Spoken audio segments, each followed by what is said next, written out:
KumaHebheru isahluko sesishiyagalolunye soqala ufunda evesini lokuqala. Kepha nesivumelwano sokuqala kambe sasinezimiso zenkonzo nendlu engcwele yasezulwini.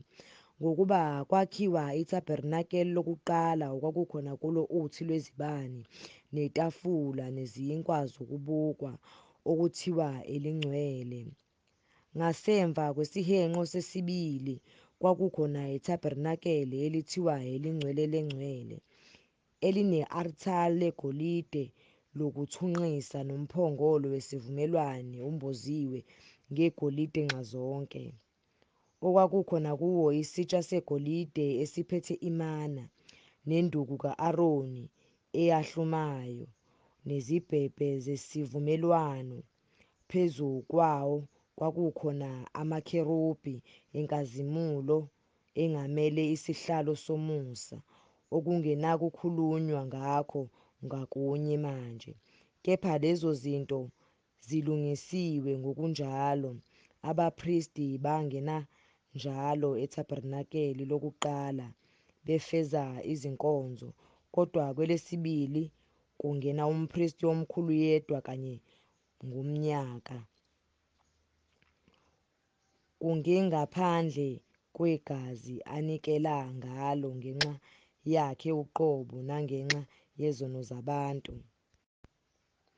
Umoya ongcwele etshengisa lokhu ukuthi ayikabonakaliswa indlela eya endaweni engcwele lisemi-thabernakeli lokuqala, elona lingumfanekiso kulesi sikhathi samanje okulethwa ngawo iminikelo nemihlatshelo engenakumenza okhonzayo aphelele maqondana nonembeza, kodwa yona kanye nokudla nokuphuza nokugeza okuyizinhlobonhlobo eyizimiso zenyama kuphela ezibekiweyo kuze kufike isikhathi sokupheleliswa kwezinto.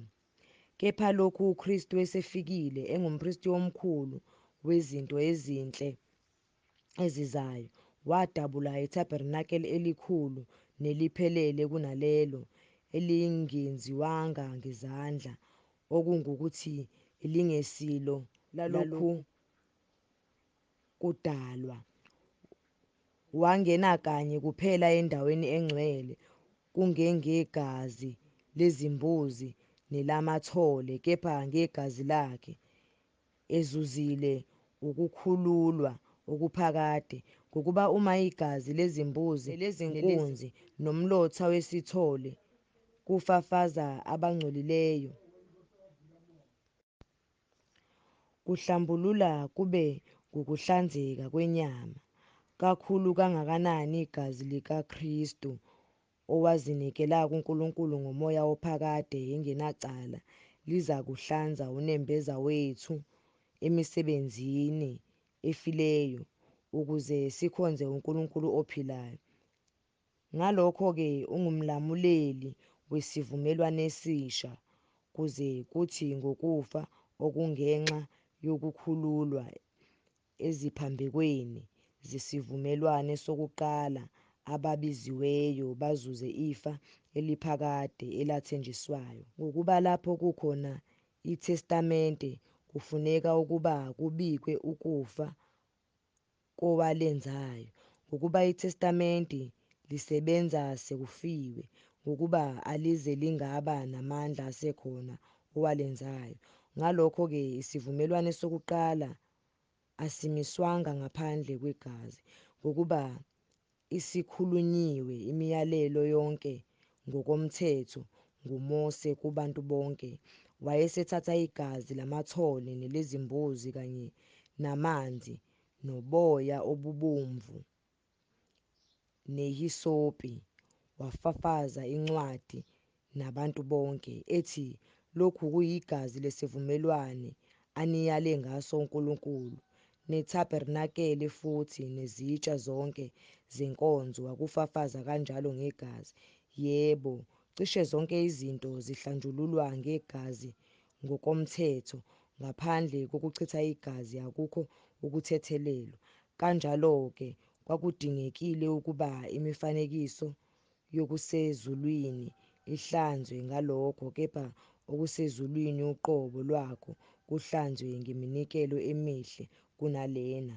Ngokuba uKristu kangenanga endaweni engcwele eyenziwe ngezandla engumfanekiso waleyo okuyiyo ngempela, kepha wangena ezulwini uqobo ukuba manje abonakale ebusweni bukaNkulunkulu ngenxa yethu. Kungesikho futhi ukuba azinikele kaningi, njengalokhu umpristi omkhulu engena endaweni engcwele iminyaka ngeminyaka, ephethe igazi elingesilo elakhe. Uma kwakunjalo wayemelwe ukuhlupheka kaningi selokhu kwasekelwa izwe, kodwa kalokhu kubonakalisiwe kanye ekupheleni kwezikhathi ukuba asuse izono ngokuzinikela kwakhe. Futhi njengalokhu kumiselwe abantu ukuba bafe kanye emva kwalokho ukwahlulelwa, kunjalo noKristu esenikelwe kanye ukuba athwale izono zabantu uyakubonakala ngokwesibili ngaphandle kwesono kulabo abamlindeleyo,